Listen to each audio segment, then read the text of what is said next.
বন্ধুরা, আমি নতুন একটা ইউনিক রেসিপি নিয়ে এসেছি। এটা আমার ছোটোবেলায়, মনে করেন আমার 60 বছর বয়স হয়ে গেল। তাই যখন ছোটোবেলায় আমাদের বাবা জমি ছিল, জমির ধানে যখন পৌষ মাস সংক্রান্তিতে চাল কুটা হয়তো, এই চালের এই ঘষিগুলো দিয়ে আমরা এক ধরনের মুঠো পিঠে খেয়েছি। মুঠো নারকেল দিয়ে লবণ দিয়ে মাখিয়ে ঝাড়ি ঝুড়ে করে ভাপিয়ে দেওয়া হতো। তা কী রেসিপি করব, আমি তো সেই ছোটোবেলায় নেই, এখন আমার নাতিপুতি হয়ে গেল এরকম।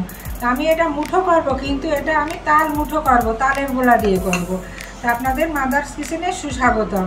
যদি ছোটোবেলায় কেউ ফিরে যেতে চান তবে আমার এই রেসিপির সঙ্গেই থাকুন। কি লাগবে দেখুন, বেশি কিছু লাগবে না। এতে আমি হালকা এই দেখেন 1 চিমটি এই যে লবণ দিয়ে দেবো। আর দেখেন আমি নারকেল কুড়ে আমি পলিথিনে করে ডিপে রাখি। আমি বেশ খানিকটা নারকেল দেবো, দাঁতে একটু পড়বে, বেশ সুন্দর লাগবে। আর এই যে আমি চিনির পরিমাণটা বেশি দেবো না, একটু অল্পই দেবো, হালকা হালকা মিষ্টি মিষ্টি লাগবে। আর আমি এই যে খানিকটা এই দেখুন আমি তাল দেবো। তালটাও আমার জাল দেওয়া আছে, নারকেল দিয়ে দুধ দিয়ে জাল দেওয়া আছে, তবে এটা আমি দুধ দেবো না, কারণ এমনি এটা আমি করবো আপনাদের সঙ্গে শেয়ার করার জন্য। আমি এইভাবে এই জিনিসটা আমি একটু মেখে নিই। আমি এইভাবে এই যে মেখে নিয়েছি, একেবারে সহজ রেসিপি, কিন্তু সাবেকি আনা তো এর ভিতরে একটা অন্যরকম ভালোবাসা আছে, মজা আছে, বুঝছেন? এই দেখুন আমি এরকম করে, এ কিন্তু বেশি চাপ দেবেন না, এরকম করে আপনারা ছোট বড় যে সাইজে করেন এরকম করে সুন্দর করে আপনারা এই মুঠোগুলো একবারে করে নেবেন। তারপরে দেখুন আমি রাইস কুকারে দিয়ে আমি কি করে করি, এইভাবে আমি তাহলে মুঠোগুলো তৈরি করে নিই। দেখুন দেখতেও কিন্তু খুব সুন্দর লাগছে, এত সুন্দর একটা কালার লাগছে। এটা করছে আর আমার মা, আমার বড় মা, আমার ঠাকুমার কথা মনে পড়ছে, কারণ আমিও তো ওনাদের বয়সটা পেয়ে গিয়েছি, তো এই জন্যই মনে পড়ছে খুব ওনাদের কথা। উনুনের পিঠে বসে থাকতাম, জানেন বন্ধুরা, ডেকির ধারে যেয়ে বসে থাকতাম, কখন পিঠে হবে, কখন খাবো। এখনকার ছেলে মেয়েদের মতন তো বাজারের হরেক রকম খাবার আমরা কোনোদিন খেতে পাইনি। এখন তো বাজারে হরেক রকম খাবার, সেই দিনগুলো খুব মিস করি বন্ধুরা। আমার মতো কে কে মিস করেন আমাকে কমেন্ট করে জানাবেন। স্মৃতিচারণের সঙ্গী হবেন আপনারা, তাহলে এগুলো আমি সব করে নিই। দোকানের যে চালিটা থাকে, এরপরে দেখেন আমি সুন্দর সাদা একটা ন্যাকড়া দিয়ে এইভাবে আমি করে নিলাম। করে দেখেন এইভাবে আমি এটা দিয়ে এর যে চার কোনা থাকবে আমি আঁচলগুলো তুলে দিলাম, আঁচলগুলো বা কোনাগুলো আমি তুলে দিলাম। এবার আমার সঙ্গে আসুন আমি রাইস কুকারের কাছে যাই। রাইস কুকার আমার জল ফুটছে, কিন্তু আমি অফ করে নিলাম বন্ধুরা। আমার খুব ভয় করে রাইস কুকার অন করে কিছু দিতে।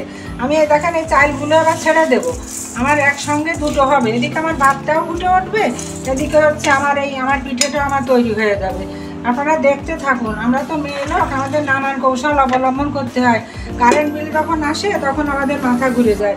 এবার আমি কি করব, এই জালিটা এই যে আমি বসিয়ে দিলাম। বসিয়ে দিয়ে আপনাদের বলি বন্ধুরা, আমার এই ঢাকনাটা না ভেঙে গিয়েছে, তাই একটু ছোট, আমি এটা দেব না। ভাত করার সময় পারি, কিন্তু আমি এই থালাটা দিয়ে আমি ঢেকে দিলাম। ঢেকে দিয়ে এবার আমি কি করব, গ্যাসটা অন করে দিয়ে সিদ্ধ হওয়া অবধি আমি অপেক্ষা করব। আপনারা সঙ্গেই থাকুন। দেখি বন্ধুরা আমার এটা কত দূর, আশা করি হয়ে গিয়েছে। একটা সময় তো নির্দিষ্ট, হ্যাঁ এই দেখুন আমার এটা হয়ে গিয়েছে। এদিকে আমার এই দেখুন নিচে আমার ভাত ফুটছে, তাহলে এক ঢিলে আমি 2 পাখি মেরে নিলাম।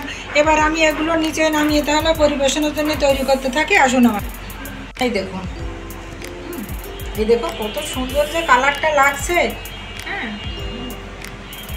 এটা আমি মনে করেন 40 বছর আগে এটা বাগেরহাট অঞ্চলের পিঠা, তাল মুঠা। ওনারা তাল দিয়ে অনেক পিঠা খায় ওই অঞ্চলে। তা বন্ধুরা, যারা আমার ওই অঞ্চলের বন্ধুরা আছেন, আমার ভুল ত্রুটি হলেও আমাকে মার্জনা করবেন, আর আমাকে কমেন্টে জানাবেন যে আমি আপনাদের মতো চেষ্টা করলাম, পারলাম নাকি জানি না। আমার সুন্দর দৃষ্টিতে দেখবেন। এবার আমি পরিবেশনের জন্য তৈরি করে নিই। তাহলে দেখুন বন্ধুরা, আমি এই যে তাল মুঠা পিঠাটা করলাম, অসাধারণ লাগবে খেতে, খরচ কিন্তু একেবারেই না। তা যারা আমার ফলো করে পারেননি, আমার পেজটা ফলো করবেন। যারা আমার বন্ধু আছেন তারা হচ্ছে করবেন, আমার লাইক কমেন্ট শেয়ার দিয়ে একটু পাশে থাকবেন। আর একটা অনুরোধ করব, এটা আপনারা একদিনের জন্য হলো খেয়ে আমাকে কমেন্টে জানাবেন। আর আমার ইউটিউব চ্যানেল আছে বন্ধুরা, প্লিজ আপনাদের কাছে অনুরোধ, আমার ইউটিউব চ্যানেলটি আপনারা সাবস্ক্রাইব করে আমার পাশে একটু থাকবেন।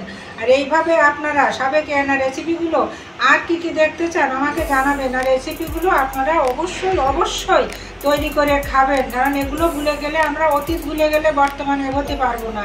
সবার জন্য রইল মাদার্স কিচেনের পক্ষ থেকে শুভকামনা।